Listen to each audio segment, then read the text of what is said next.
তারেক রহমানের ছোট ভাই মরহুম আরাফাত রহমান কুকুকে নিয়ে এমন একটা স্টেটমেন্ট দিয়েছেন জামায়াতের মনোনীত প্রার্থী আমির হামজা, যেইটা শোনার পর আপনি যে কোনো ধরনের মানুষই হন না কেন আপনার মধ্যে একটা ঘৃণা কাজ করবে। খালেদা জিয়ার দ্বিতীয় ছেলের নাম কি?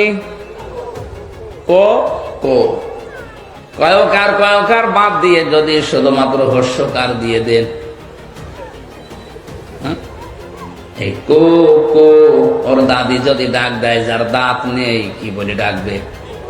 কুকুর।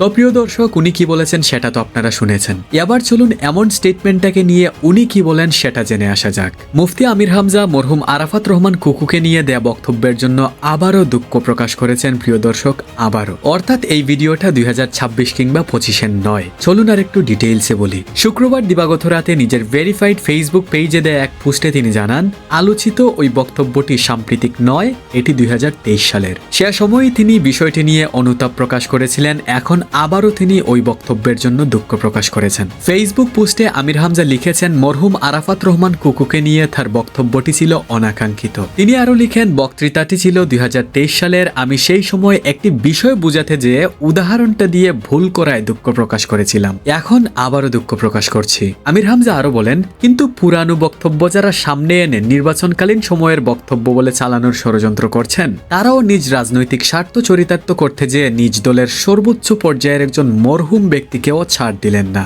এটাও একটু চিন্তা করে দেখেন যে অপরাধী খেয়ে বেশি এই ক্ষেত্রে। তো প্রিয় দর্শক, আমির হামজার ছুড়ে দেয়া এই প্রশ্নের উত্তরটা না হয় আপনিই কমেন্টে দেন।